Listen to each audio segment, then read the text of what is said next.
Welcome to Incredible Idaho. I'm Wayne Walker. Tonight we begin our show with a story about neotropical migrants, the animals most of us call songbirds. Now, how many times have you walked through the forests of Idaho and really listened? Well, the concert begins at dawn, and the best seat is on the top of a mountain.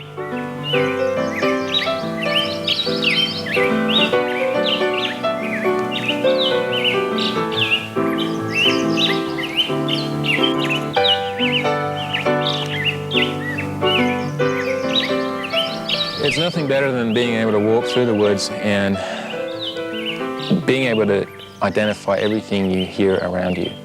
The slightest noise or chuck or whistle or warble or chip, or even the smallest of sounds, just being able to know what that is. Because very rarely do you actually see much of this stuff. You have to sit pretty quietly, and they do remain quite elusive, and some birds will sing from the very topmost of a tree that could be 30, 40, 50, 60 feet high, and there's no way you'll actually ever see the bird.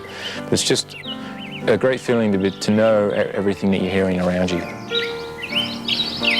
The western tanager across the drainage, still in the stand, and that's a bird that is a neotropical migrant, and you can identify that song.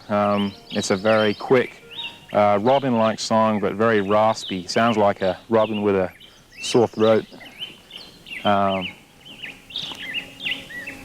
That's singing fairly frequently over there, kind of a zip, zip, zip, zip, zip, and then it'll stop, and then it'll zip, zip, zip, zip, zip, that kind of speed. Quite buzzy. Rex's childhood hobby developed into a career as a wildlife research biologist.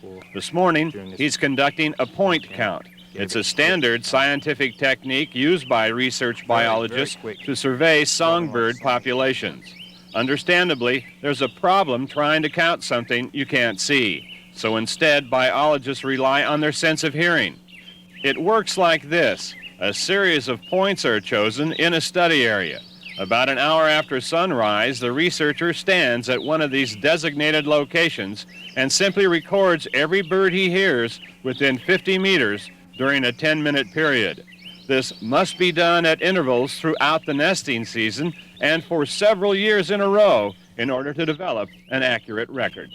The way we do this, we simply keep track of where we are, the time in the morning, just some notes about the weather. This is which particular point count we're at. We have 4 of them in each stand. This is the first one. Beautiful song. Neotropical migrants are those remarkable songbirds that make the long journey south each fall to wintering grounds in Mexico, the Caribbean, and Central and South America.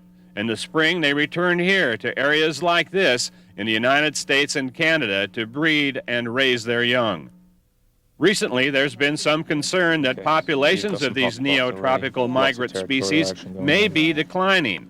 But, as you can imagine, migrating birds by their very nature are difficult to study since they don't stay in one habitat all year round.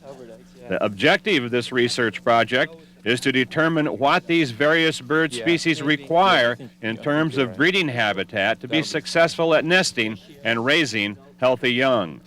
It's a cooperative effort funded by the National Fish and Wildlife Foundation, Boise Cascade Corporation, the Forest Service, and Idaho Department of Fish and Game.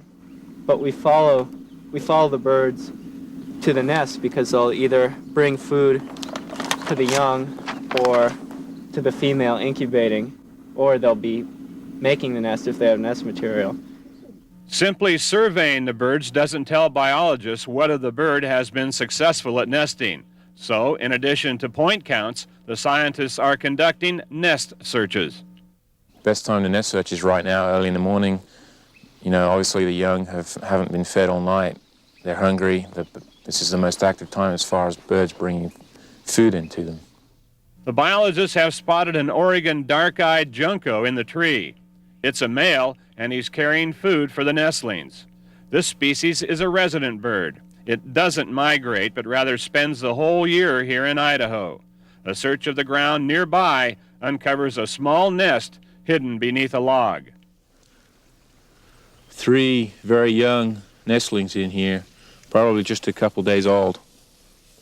And what we'll do from now on is monitor this nest every 3 or 4 days to make sure it's still active, and hopefully see this brood fledge. The study area ranges from Idaho City to New Meadows and includes over 100 plots of varying habitats. On each of these plots, the scientists conduct point counts and nest searches. They also take careful measurements of the vegetation, recording all kinds of data, such as the size and species of the trees, how open the overhead canopy is, the ground vegetation, and so forth. Therefore, we can ultimately begin to get some understanding of which vegetational characters are important, not only for a bird's presence or absence, but also its reproductive success. Studies have shown that snags, large dead trees, are extremely important to a number of bird species. Cavity nesters like woodpeckers and mountain bluebirds build their nest in snags, and other species like the dusky flycatcher use snags as a place to forage for food.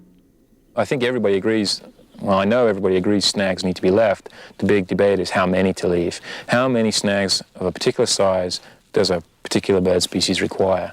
And that is something that we can hopefully eventually address, but at this point, with just 1 or 2 years worth of data, we can't really say anything too conclusively. I can't tell which way it's twisted. This is a mist net. It's a delicate netting strung between 2 poles designed to capture birds for banding. Each leg band is color-coded so scientists can determine if it is the same bird returning to nest in a particular tree each year. If the young are also banded, researchers can see how far they disperse from the nest when they fledge. Once the net is set up, it doesn't take long for a capture. An Oregon dark-eyed junco. This is the male of that nest, just across the drainage here, of which you have some filmed earlier. And we have the female already banded, so now we'll have both the male and the female banded. The small junco is taken away from the capture area to be banded. It's mid-morning, and the summer day has warmed up. The window of opportunity is closing for the biologists. Nestling have all been fed, and the choir has subsided for the day. But tomorrow, nature's resounding chorus will once again greet the dawn. And somewhere in the woods, Rex will be listening.